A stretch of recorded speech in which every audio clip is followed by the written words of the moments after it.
Арилжаа сонирхох залуучуудаа бичлэг хүрж байгаа өдрийн мэндийг хүргэж байна. За ингээд хэдүүлээ дөрөвдүгээр бүлгээрээ уулзж байна. За тэгээ дөрөвдүгээр бүлэг дээр юу нэг тухай өгүүлсэн бай гэдэг.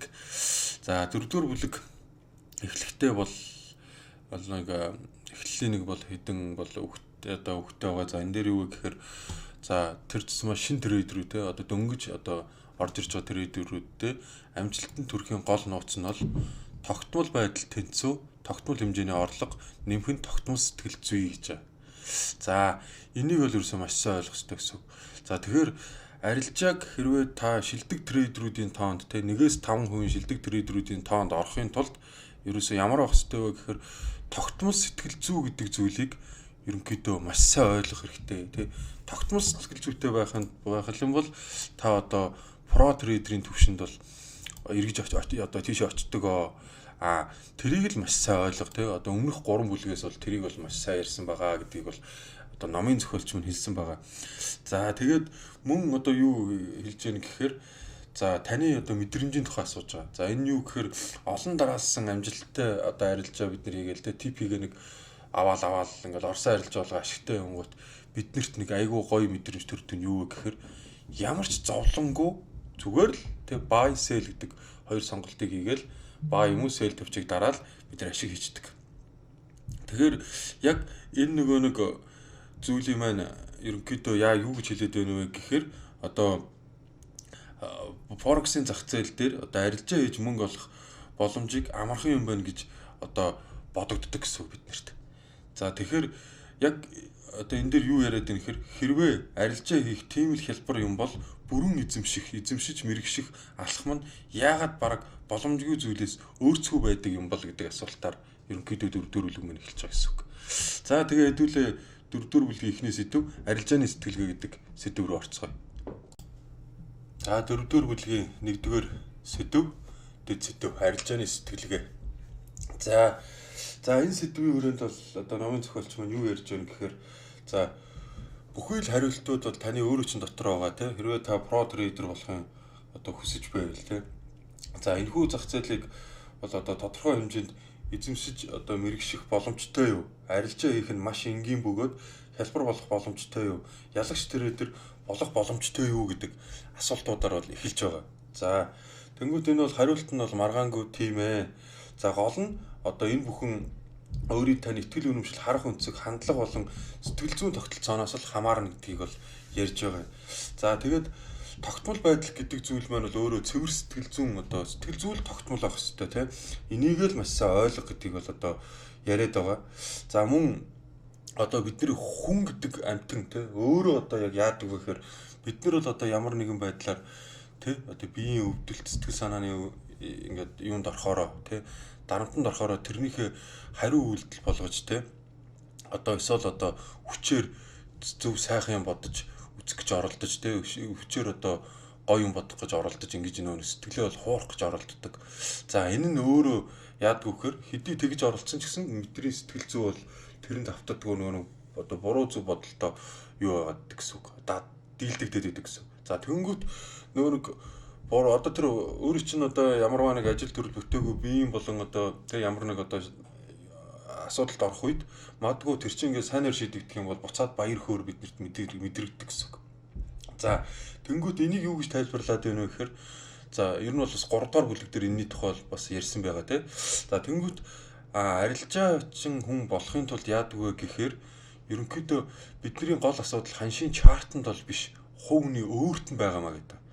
За тэгэнгүүт одоо бидний нөгөө сэтгэл зүйн одоо энэ асуудлаа янзлахын тулд за магадгүй одоо тогтворгүй байдаг трейдер гэдэг. За мэдээж бид нар buy sell төвчөө дараад ашиг авчлаа гэхэд амар гой баяр хөөртэй тийм мөнгө олцсон би өстө өөрийнхөө дансыг одоо зузаатгаад байна гэж баярлдаг бол эсвэргээрээ нөгөө дансаа алдангууд биднэрт яг одоо юм сөрөг мэдрэмжтэй одоо мөнгө алдахгүй байх тийм мөнгө алдаад сэтгэл санаагаар унах. За эсвэл одоо өөрийнхөө нөгөө юуг мөнгө алдахгүй тулд одоо хариу сөрөг арга хэмжээ авах гэж байна гэж улам өөрийгөө баллаад тэгээ ерөнхийдөө балраад идэг гэсэн.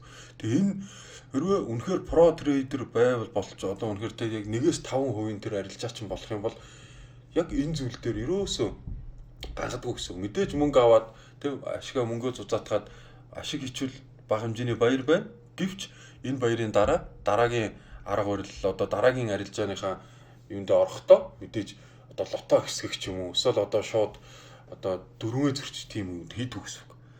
Ашиг хийсэн байсан ч сэтгэл зүйн нэг хэвийн алдагдал хүлээсэн байсан ч сэтгэл зүйн нэг хэвийн байдаг гэсэн үг. За тэгэнгүүт одоо яг номын зохиолч маань бол юм дээр жишээ авсан гоо. За сэтгэл зүйн докторгүй байгаа арилжаа чинь доктортой байгаа арилжаач хоёрын ялгааг бол энэ дээр ярьсан байгаа. За нэгдүгээрт юу хийсэн гэхээр за сэтгэл зүйн докторгүй байгаа арилжаа чинь тэг яг түрүүний шиг тэр өөрийн сэтгэл готрал одоо сэтгэлд юм орсны дараа тэг ингээд өөрийгөө одоо хуурах зорилгоуд юм ашиглаад тэг ингээд сэтгэл зүйн ондог ханшийн чарт бол биднэрт бол яг хийгээд өнгөд бид нар тэр эц төгсөлгүй боломжоос одоо ашигтай гарахыг бол одоо сайхан хөнгөнөөр сэтгэл хөнгөнөөр алдагдлаа хүлээгөө хөнгөнөөр ашиг аваа явуучих ийм сэтгэл зүйн байдалтай байх хэвээр. За гол нь нөгөө одоо сэтгэл зүй доктор байгаа тэр дээр яадаг вэхээр өөрийнх нь бодсон зүг рүү явахгүй ханш эсрэг аваа мөнгө алдаад ирэхээр яадаг вэхээр тэрийг хамгаалах гад юу яадаг гэсэн үг. Нөгөө янз бүрийн одоо арга барил шинээр судлах ч юм уу те илүү одоо би алдагдaltaгүй болох одоо шинэ арга барилаар бол би бол одоо мөнгө олно гэж бодоод дахиад шинэ арга барил судлах ажлыг хийдэг гэсэн үг. Тэнгүүт нөгөөтг нь эсрэгээр яадаг вэхээр ямар ч одоо 3 дахь үлэг дээр иржсэн шиг ямар ч сайн тэг гой арга барил төгс арга барил байлаа гэд таны сэтгэл зүй докторг бол тэр одоо арга барил чинь одоо тэг хог болно гэж хэлж ирсэн те. Тэр тийм байдаг гэсэн. Тэгэхээр арга барил техник шинжилгээ арга барил нь чухал биш ээ. Гол нь та өөрөө сэтгэл зүйчин л доктортой те яг таны бодсон юм дээр яг доктортой ороод алдагдал хүлээхэд хөнхөн стоп-лосоо тавиал тасгаа алдагдлаа хүлээгээл гарчдаг. За тэгвэл шууд дараагийн арга барил хизээвэ те. За тэнгууд нөө хүмүүс чинь сэтгэл зүй доктор хүмүүс яадаг вөхөр алдагдлаа нөхөх гээд олон арилжааны их те лото хэсгэх гэл ингээл янз бүрийн хэрэгтэй хэрэггүй юм хийсээрээ байжгаад ерөнхийдөө сэтгэл зүйн ингээ докторг болчдөг.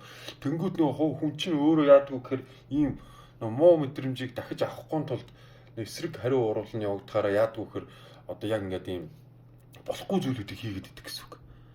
Тэгэхээр ямар ч тохиолдолд зүгээр алдагдлаа хүлээгээд тэг стоп-лосоо тавиал алдагдлаа хүлээгээл дараагийн арилжаанд бэлэн тэр үед сэтгэл санаа гарч унахгүй. За мөн ашиг хийгээд би өстэй мөнгө олох айгүй амархан юм байна өстэй энэ форекс зохицолч ийм амархан юм уу гэж одоо саа гэж тэг шууд одоо лотоны хүн ийм юмнууд дээр байдаг.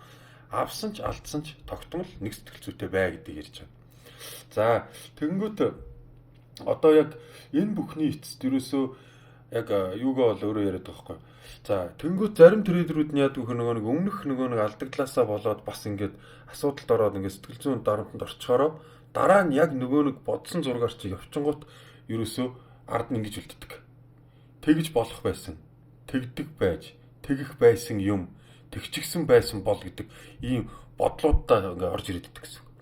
Тэгээ энэ нь мөн л нөгөө сэтгэл зүй докторгүй байгаа асуудал. Эн чинь болохоор яг одоо түрүүн ч юм бол арилжаа нээж хаасан үеийн сэтгэл зүйс бол одоо энэ болохоор нээж чадаагүй гэж араас нь ярьж байгаа юм байхгүй. За тэгэнгүүт одоо яг эндээс л одоо яг номын зохиолчийн бол одоо гол хэлээд байгаа юу нь болохоор энэ сэдвийн өрөөнд хэлээд байгаа юм нэхрээ. За та бүхэн одоо өөрсдөөсөө ингээд асууж байгаа байх. За яаж асууж байгаа нөхөр би хэрхэн айдасгүй арилжаа хийх вэ? Хэрхэн айцаас минь үндэслэлтэй чартан дээр өгөгдөж буй мэдээлэл хөдөлгөөнийг зөвхөн өөртөө тохируулж сохроор харах арилжааны эхийг минь болиулах гэх мэт тоо томшгүй асуудлуудыг үгүй хийх вэ гэж одоо өөрөөсөө асууна гэж байна. Энэ бүх асуултуудыг чинь ерөөсөө ганцхан хариулттай эрсдлээ хүлээ зөвшөөрж сур гэж байна. Одоо би яг энэ дээр ингээд тавьсан байна те. Эрсдлээ хүлээн зөвшөөрж сур. За тэгээ ингээд нэгдүгээр дөрөвдүгээр бүлгийн нэг одоо дэд сэдв те нэгдүгээр дэд сэдв маань ингээд дуслаа. Дараагийн дэд сэдв буюу эрсдэл гэсэн сэдв рүү орцгоё. Дөрөвдүгээр бүлгийн 2 дугаар дэд сэдв эрсдэл.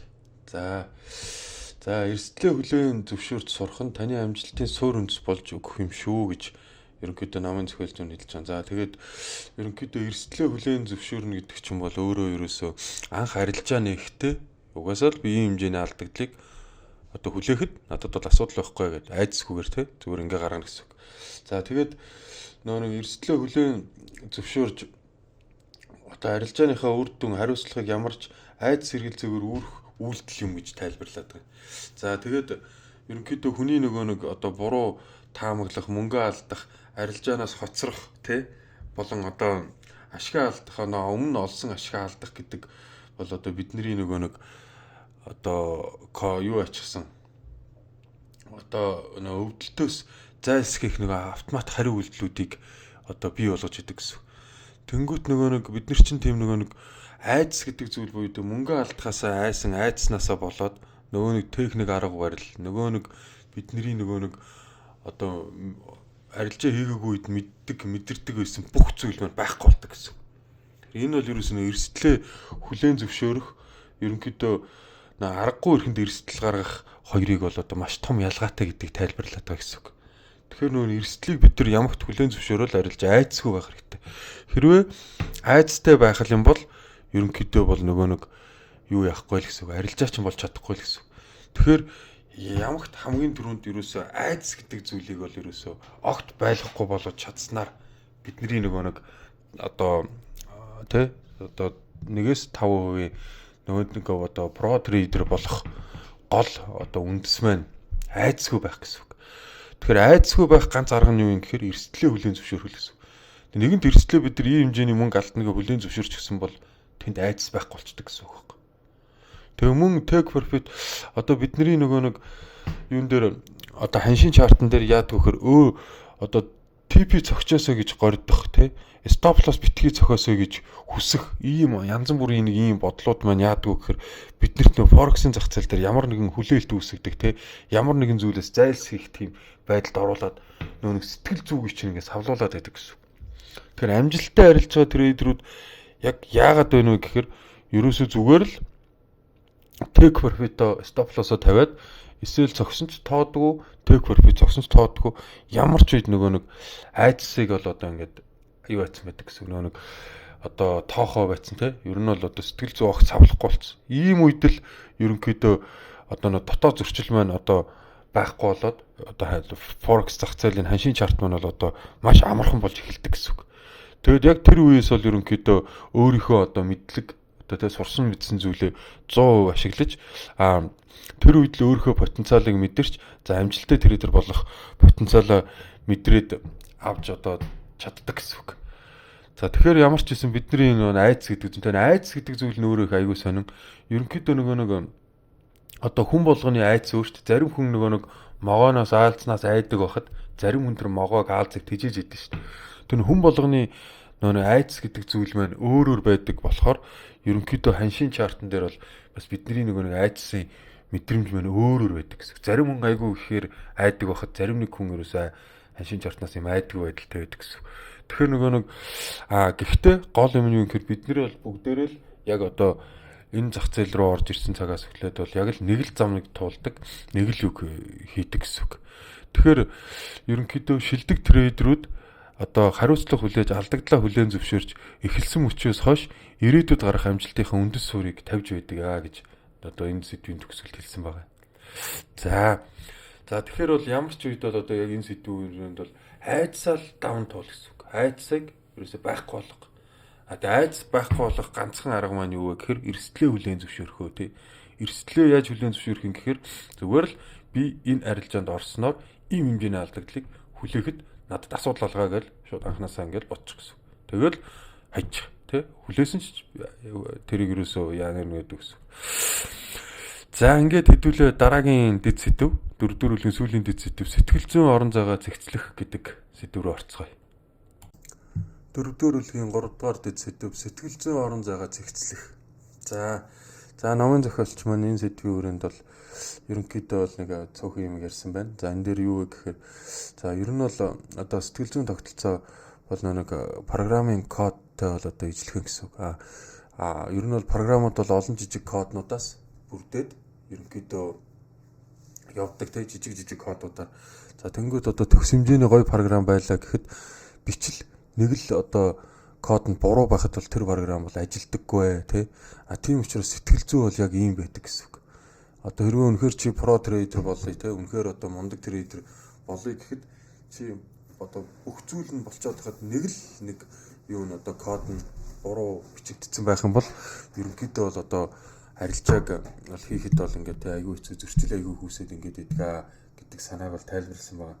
Тэгэхээр нэг одоо дотоод сэтгэл зүй ерөнхийдөө бүх юмаа ингээд кодлоод тэрийг ингээд судлах явцдаа бид нар бол одоо тэгээ энэ номыг уншиж байгаа. Тэгэхээр энэ номон дээр гарч байгаа тэр сэдв болгон тий танд өөрт чинь дутуу байгаа тий одоо чинь трейдер болгон хүн болгон адилгүй гэдэг шиг хүн болгоно нэг өөр өөр асуудалтай байгаа тий сэтгэл зүйн код програма бичих тул тэгэнгүүт энэ номон дээр бүх төрлийн кодуудыг нь оруулсан байгаа.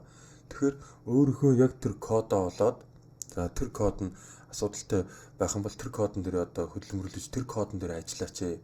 Тэгвэл та ингээд засагдчихна. Хэрвээ тэрийгээ олоод засчих юм бол ийм амархан байсан юм уу? Ингээл харчих байсан юм уу гэдэг ерөнхийдөө хонглог үзүүлэлт гэрэл засна гэдэг шиг тийм бол бодол сэтгэл бол хүнд бол төрдөгөө. Гэхдээ хэдий одоо хайж исэн хариулттай хайж исэн асуултынхаа хариултыг ингээ олсон ч гэсэн яг тэрийг нөгөө нэг өөртөө суулгана гэдэг бол бас яригтай асуудал байдаг. Тэгэхээр энийг бол одоо яг энэ номон дээрээс олж авсан тэр асуудал олцсон тохиолдолд яг тэр зүйлээ ингээд олооч. За тэгээ жишээ нь бол юу гэхээр могооноос бол одоо хөтлөө айдаг хүн байлаа гэж бодъё. За тэнгүүт яадаг вэхээр тэр хүн могооч өөрөө дотроо хортой хоргоо гэдэг хоёр төрөл байгаа тий. Тэнгүүт хэдий тэр хүнд хоргоо могооны талаарх мэдлэгтэй болсон ч гэсэн нэг хүн одоо могоо аваад очиход тэр хүн могооноос айхаа болчихно гэсэн үг ш. Могооны талаарх мэдлэгтэй болсон ч гэсэн тэр хүний могооноос айгаа айц хэврээл байдаг гэсэн үг. Тэгэхээр нөгөө энийг юу гэж тайлбарлаад байна гэхээр хэрвээ тэр хүн бол яг могооноос айхгүй болох боломж байгаа. Тэр хүн гэхдээ гол нь могооноос айхгүй болохын тулд өөрөө маш их одоо сэтгэл зүгээ хөдөлмөрлөх ёстой гэж байгаа байхгүй. Могооноос айгаа болохын тулд за яг ийм могоо одоо хоргоо дээ гэж бодсон бол тэр хоргоо могоонд өөрөө хурж үзэх юм ингээ өөрийгөө ингэж ялан дийлэх ажлыг хийдэг гэсэн үг.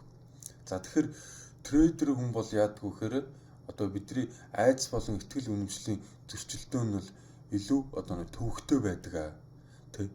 За тэгээ нэг хэдий одоо өөрийнхөө бид нар алдааг тэр буруу бичигдсэн кодоо мэдж байгаа ч гэсэн нөгөө нэг одоо бидний нөгөө нэг өмнөх тэр айгаа айдсан суудсан зүйлийг ингээ өөрчлөхөд айгүй хэцүү те. За машины тоормсыг гიშгэж яхад те.